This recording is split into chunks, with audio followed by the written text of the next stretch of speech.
So yun guys, nandito tayo sa Bangbang Pasig. So ito guys ay followers po natin to. So yung bubong niya ay binaklas po natin kasi ay puro bulok na. So yun guys ay bumili tayo ng 12 feet ang haba ng long span. Pinaghati lang natin kasi meron siyang high tension wire dito. Baka madisgrasya tayo kaya pinaputol na lang natin yung long span. So yun guys ay yari na po ito. Pagkalagay po natin ng Texro ay ginagawa ho natin ay nilalagyan na rin natin ng sealant para sure na hindi yung magsisimula doon ng kalawang doon sa butas ng Texro.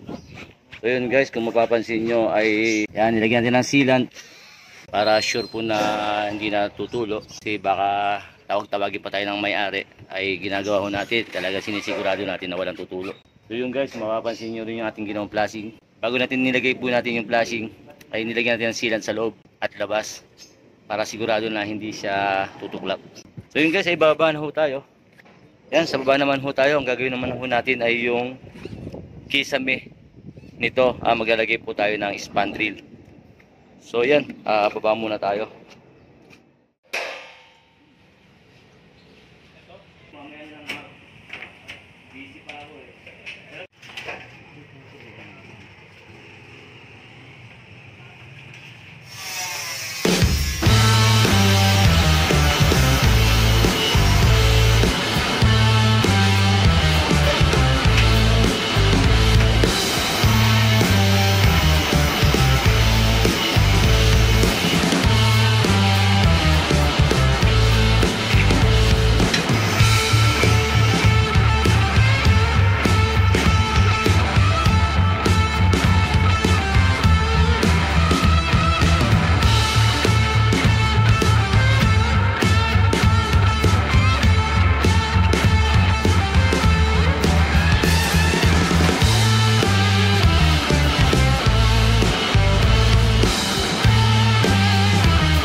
Dahil guys ay nagpipintura po tayo ng epoxy primer. Ang pinang-final po natin ay epoxy enamel brown. So pag magpipintura po kayo ng bakal, kailangan gagamitin nyo laging epoxy para sure po na hindi basta-basta kakalawangin yung bakal na gate o bintana o grills. Yun po yung forma namin nasa dulo yung nakaitim. Pogi-pogi, batang-bata. Oo. Ito naman kasama ko, pati katawan niya pininturahan niya. Hindi mo kulay brown na rin.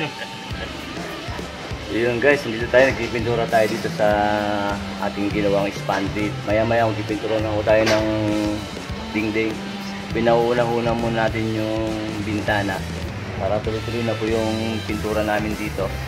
At mamaya-maya pa lang mga kagarahe ay maglalagay tayo dito ng pin light sa span drill. So yun, bibili pa yung may-ari ng pin light. Maya-maya ikakabit ko natin. Magkakabit tayo ng pin light. Pagkaasin natin yung span drill. So ito yung kakabitan natin. Subukan natin guntingin.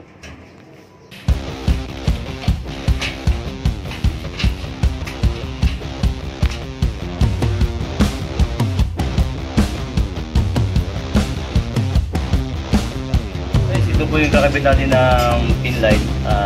6 watts po ito. Kung kapansin nyo, 6 watts.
siya ng stage eh.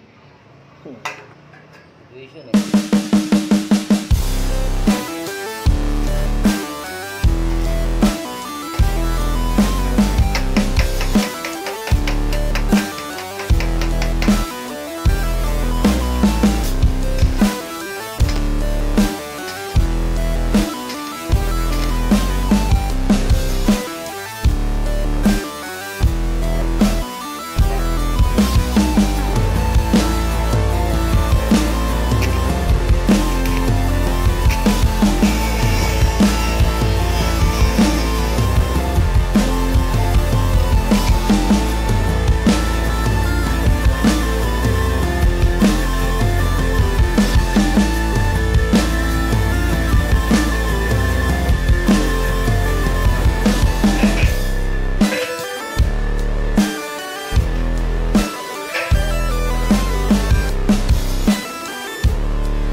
Yun guys, nagkakabit po tayo ng bubong po dito sa biranda nila.